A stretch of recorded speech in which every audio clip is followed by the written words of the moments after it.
So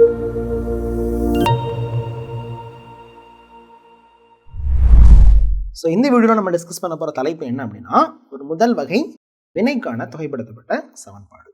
இப்போ போன கேள்வியில் நம்ம என்ன பண்ணியிருந்தோம் அப்படின்னா, ஒரு பூஜ்ய வகை வினையை எடுத்து நம்ம என்ன பண்ணியிருந்தோம், அதுக்காக தொகைப்படுத்தப்பட்ட சமன்பாடு கணக்கிட்டு இருந்தோம். ஸோ அதே மாதிரி தான் நம்ம என்ன பண்ண போகிறோம், இங்கே ஒரு முதல் வகை வினையை எடுத்து நம்ம என்ன பண்ண போகிறோம், அதுக்கும் தொகைப்படுத்தப்பட்ட சமன்பாடு கண்டுபிடிக்க போகிறோம். சரியா? ஒரு சின்ன வித்தியாசம் தான் இருக்குது. அப்போ அந்த கேள்வி, முதல் கேள்வி நீங்கள் தெளிவாக படிச்சிருந்தீங்க அப்படின்னா இதுவும் படிக்கிறது நமக்கு ரொம்ப ஈஸியாக இருக்கும். சரி பாருங்க, நம்ம போன கேள்வியில் நம்ம எடுத்தோம்ல, அதே மாதிரி நம்ம என்ன பண்ணிக்க போகிறோம் அப்படின்னா, ஏ ஆனது வினை புரிந்து நமக்கு என்ன தருது, விளைபொருளை தருகிறது. சரியா? இதுல ஏங்கிறது என்னது, வினைப்படு பொருள். சரியா? இந்த வினைப்படு பொருளுக்கு நம்ம என்ன எழுத போறோம், ரெண்டு விதத்திலையும் நம்ம என்ன பண்ண போறோம், வேக வினை எழுத போறோம். சரியா? வினை வேகம்.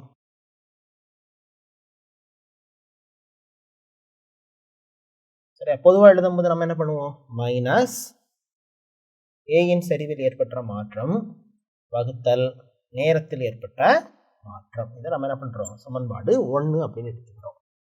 ஸோ அடுத்த ஃபார்முலா என்ன அப்படின்னா, வேக விதி. அதை பயன்படுத்தி நம்ம என்ன எழுத போறோம், வினையின் வேகம் எழுத போறோம். எனவே வினை வேகம்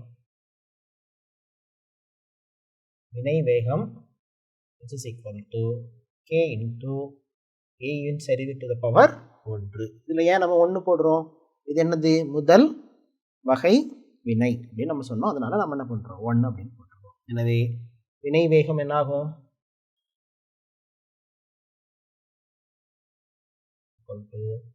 k into concentration of A. இது என்னது, சமன்பாடு 2. ஸோ இப்போ சமன்பாடு 1 மற்றும் சமன்பாடு 2 ரெண்டுமே நமக்கு என்ன தான் சொல்லுது, வினை வேகத்தை பற்றி தான் சொல்லுது. அப்போ நம்ம இந்த ரெண்டையும் என்ன பண்ணிக்கலாம், சமன்படுத்திக்கலாம். ஸோ சமன்பாடு 1 மற்றும் சமன்பாடு 2ஐ சமன் செய்க.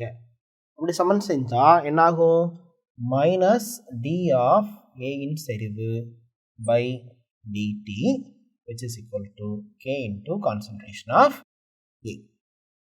இப்போ இந்த செறிவு சார்ந்த என்னது உறுப்புகள் எல்லாம் ஒரு பக்கமும், செறிவு சாராத என்னது உறுப்புகள் எல்லாம் நம்ம என்ன பண்ண போறோம், இன்னொரு பக்கமும் கொண்டு போக போறோம். அப்போ என்ன பண்ணிக்கலாம், இந்த கான்சன்ட்ரேஷன் ஆஃப் ஏயின் செறிவு இருக்கலாம், இது இந்த பக்கம் கொண்டு வந்துட்டு இந்த டிடியை நம்ம என்ன பண்ண போறோம், அந்த பக்கம் கொண்டு போக போறோம். அப்படி கொண்டு போனால் என்ன ஆகும், minus d of concentration of A by concentration of A which is equal to k into dt. So இது எதுக்காக மாற்றணும் அப்படின்னா, நமக்கு இன்டகிரேஷனில் நமக்கு என்ன இருக்குன்னா, இதுக்கான ஃபார்முலாஸ் இருக்குது. அப்போ அந்த ஃபார்முலாவை இதில் பயன்படுத்துவதற்காக நம்ம என்ன பண்ணிக்கிறோம், இதை மாற்றி அமைச்சிருக்கிறோம். ஸோ இப்போ இங்கே நம்ம என்ன பண்ணிக்க போகிறோம், ரெண்டு பக்கமும் என்ன பண்ண போகிறோம், இன்டகிரேட் பண்ண போகிறோம். ஸோ இன்டகிரேட் பண்ணால் என்ன ஆகும், மைனஸ் வழி எடுத்துட்டு integral of d of concentration of A by ஏயின் செறிவு சமம், கேங்கிறது என்னது, கான்ஸ்டன்ட் தானே, மாறிலி தானே. இப்போ கேயை வெளியே எடுத்துட்டு integral of dt. So integrate பண்ணும்போது நம்ம என்ன எழுதணும்னு சொன்னேன், இதுக்கான லிமிட் வேல்யூவை எழுதணும்னு சொன்னேன், லிமிட் மதிப்புகளை எழுதணும். ஸோ இதோட லிமிட் மதிப்பு எங்கேருந்து ஆரம்பிக்குது, A0லேருந்து ஆரம்பிச்சு A வரைக்கும் அமைகிறது. அதே மாதிரி இங்கே 0லேருந்து ஆரம்பிச்சு T வரைக்கும் இருக்குது. ஸோ இப்போ நம்ம என்ன பண்ண போகிறோம், இதில் ஃபார்முலா பயன்படுத்தி நம்ம என்ன பண்ண போகிறோம், இதை மாற்ற போகிறோம். அப்போ ஃபார்முலா என்ன அப்படிங்கிறத நம்ம பார்த்துருவோம் ஃபஸ்ட். சரியா? இங்கே என்ன ஃபார்முலா இருக்குது அப்படின்னா, integral of d of x by x which is equal to ln x, ln x அப்படின்னு சொல்லுவாங்க. இன்னொரு ஃபார்முலா என்ன அப்படின்னா, integral of d of x which is equal to என்ன, எக்ஸ். ஸோ இந்த ரெண்டு ஃபார்முலாவையும் நம்ம என்ன பண்ண போகிறோம், இங்கே பயன்படுத்த போகிறோம். அப்போ பாருங்க, எக்ஸ் இருக்க வேண்டிய இடத்துல இங்கே என்ன இருக்குது, ஏயின் செறிவு மதிப்பு இருக்குது. கரெக்டா? அப்போ இதை எப்படி மாற்றலாம், மைனஸ் ln ஏ. சரியா? இதோட லிமிட் மதிப்புகள் என்ன, A0லேருந்து ஏ வரைக்கும் லிமிட் மதிப்புகள் இருக்கும் which is equal to இதுக்கு இந்த ஃபார்முலா. கரெக்டா? இந்த எக்ஸ் இருக்க வேண்டிய இடத்துல என்ன இருக்குது, டி இருக்குது. டி கரெக்ட் தானே, எக்ஸ் பதிலாக நமக்கு என்ன பண்ணுறது, டிஎக்ஸ்னு இருந்தால் நம்ம என்ன பண்ணுறோம், எக்ஸ்ன்னு போடுறோம். இங்கே டிடின்னு இருக்கிறதுனால நம்ம என்ன பண்ணிக்கிறோம், டீன்னு போட்டுக்கிறோம். லிமிட்டோட மதிப்பு என்னது, 0லேருந்து டி வரைக்கும். இப்போ நம்ம என்ன இடத்துல என்ன பண்ணணும், இந்த லிமிட் வேல்யூகளை நம்ம என்ன பண்ணணும், இங்கே அப்ளை பண்ணணும். அப்போ லிமிட் வேல்யூ எப்படி அப்ளை பண்ணுவோம், முதல்ல அப்பர் லிமிட் வேல்யூ எழுதுவோம், அதுக்கப்புறம் தான் நம்ம என்ன பண்ணுவோம், லோயர் லிமிட் வேல்யூவை போடுவோம். அப்போ அப்பர் லிமிட் மதிப்பு என்ன, மைனஸ் ln அப்பர் லிமிட்டோட மதிப்பு கான்சன்ட்ரேஷன் ஆஃப் ஏயின் செறிவு minus of minus lower limit எவ்வளவு, ln a0. ஏன் மைனஸ் ஆஃப் மைனஸ் வருது, ஏற்கனவே இங்கே மைனஸில் இருக்குது. லிமிட் மதிப்புகள் நம்ம அப்ளை பண்ணும்போது upper limit minus lower limit, ஏற்கனவே இங்கே ஒரு மைனஸ் இருக்கனால என்ன வருது, இந்த மைனஸ் ஆஃப் மைனஸ் வருது, which is equal to இங்கே என்ன ஆகுது, k அப்பர் லிமிட்டோட மதிப்பு t கழித்தல் லோயர் லிமிட்டோட மதிப்பு 0.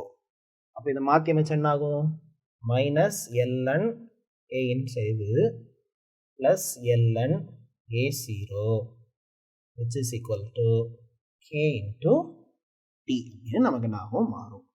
அப்போ இதையும் நம்ம என்ன பண்ணிடலாம், இதை முன்னாடி கொண்டு வந்துட்டு இதை நம்ம அடுத்த லெவலுக்கு கொண்டு போனால் ln a0 minus ln a which is equal to k into t அப்படின்னு நமக்கு என்ன ஆகும், மாறும். இப்போ இது என்ன மாதிரி ஃபார்முலாவில் இருக்குது அப்படின்னா log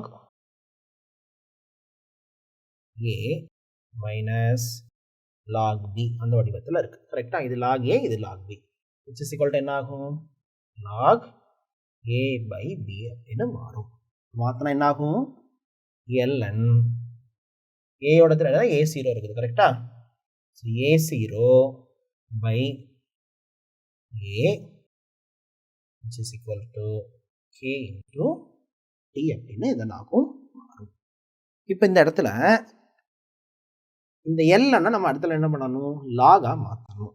இப்போ ln நம்ம என்ன மாற்ற போகிறோம், லாகா மாற்ற போகிறோம். இப்படி மாற்றணும் அப்படின்னா இந்த 2.303 நம்ம என்ன பண்ணணும், பெருக்கணும். இது எப்படி, இப்போ லாகை நம்ம ln எப்படி எழுதிக்கலாம், 2.303 லாகன்னு நம்ம என்ன பண்ணிக்கலாம், இதை மாற்றிக்கலாம்.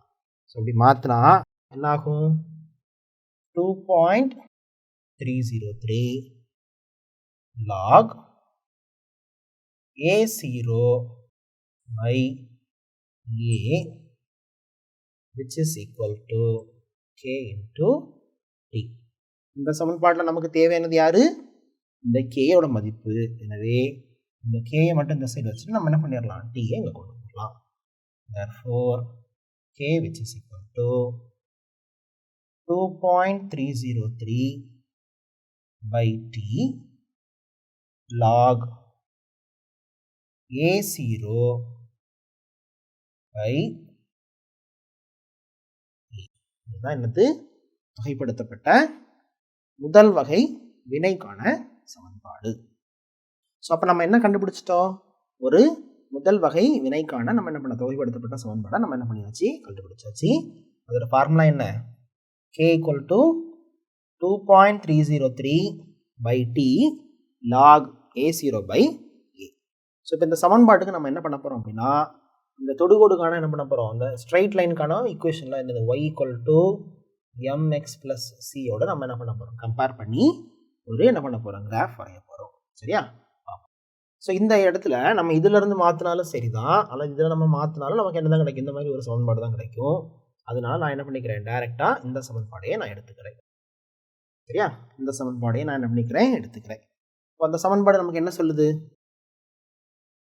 Minus ln a plus ln a0 which is equal to k into t அப்படின்னு நமக்கு என்ன பண்ணுது சொல்லுது. ஸோ இதில் நம்ம என்ன மாற்ற போகிறோம் அப்படின்னா, இதில் பாருங்கள், முதல்ல ஒரு விஷயம் தெரிஞ்சுக்கலாம். இதில் எக்ஸ் அச்சு அப்படிங்கிறது என்ன அப்படின்னா, எக்ஸ் அச்சு அப்படிங்கிறது நேரத்தை குறிக்கும். ஒய் அச்சு அப்படிங்கிறது என்ன குறிக்கும் அப்படின்னா, செறிவை குறிக்கும். சரியா, ஏயின் செறிவை குறிக்கும். நம்ம என்ன சமன்பாடு மாதிரி மாற்றணும், y equal to mx plus c அப்படிங்கிற சமன்பாடு மாதிரி மாற்றணும். ஸோ இதை இங்கே வச்சுட்டு நம்ம என்ன பண்ண போகிறோம், இந்த சைடு கொண்டு போக போகிறோம். அப்போ என்ன ஆகும், minus ln a which is equal to k into t minus ln a0. சரியா, இப்போ எல்லாத்தையும் மைனஸால் பெருக்கும்போது என்ன ஆகும் அப்படின்னா, ln a is equal to minus k t plus ln a0 அப்படின்னு நமக்கு மாறும். இந்த சமன்பாடு இப்போ எதுக்கு சமம் ஆயிடுச்சு? y equal to mx plus ck ஆயிடுது. இது சமமாகுது. இப்போ பாருங்க, இங்க m ஓட மதிப்பு என்னவா இருக்குது? மைனஸ் k ஆ இருக்கு. கரெக்டா? m ஓட மதிப்பு என்னவா இருக்குது? மைனஸ் k ஆக இருக்குது. அப்போ இந்த நேர்கோட்டின் சாய்வு எது நோக்கி இருக்கும்? கீழ் நோக்கி இருக்கு. இப்போ கிராஃப் வரைஞ்சிடலாமா? ஸோ புகைப்படம் என்னது? கிராஃப் வரைஞ்சோம் அப்படின்னா, ஸோ என்ன சொன்னேன்? எக்ஸ் அச்சில் என்ன இருக்கணும்? இந்த எக்ஸ் அச்சு, இது ஒய் அச்சு. இந்த எக்ஸ் அச்சில் என்ன இருக்கும்? நேரம் இருக்கும். ஒய் அச்சில் என்ன இருக்கும்? செறிவு இருக்கும். ஸோ இது என்ன ஆகுது? ஸ்லோப் வந்து என்ன இருக்குது? சாயோட மதிப்பு என்ன இருக்குது? எதிர்குறி மதிப்போடையதாக இருக்குது. அதனால இங்கே வரைக்கூடிய நேர்கோடு நமக்கு எப்படி இருக்கும்? மேலிருந்து கீழ் நோக்கி வரும். ஸோ இதுதான் என்னது? ரொம்ப ரொம்ப ரொம்ப ரொம்ப இந்த லெசனில் இம்பார்ட்டண்டான ஒரு 5 மார்க் கேள்வி. ஸோ இந்த கேள்வி கேட்டாச்சுன்னா இதோட முடிச்சிடாம நீங்கள் அடுத்து என்ன சொல்லணும்? இதையும் சொல்லி இந்த வரைபடத்தையும் வரைஞ்சிக்கணும்.